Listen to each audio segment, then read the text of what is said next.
Hello viewers, that's the shape here. We will make the changes and paint around it. Then I will make the selection around that picture. Change the color with it. So let's apply there. Use an eraser tool.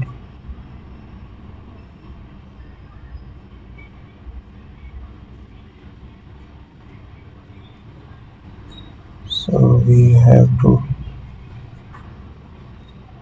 stretch our design there. Change the color. Let's make the shape.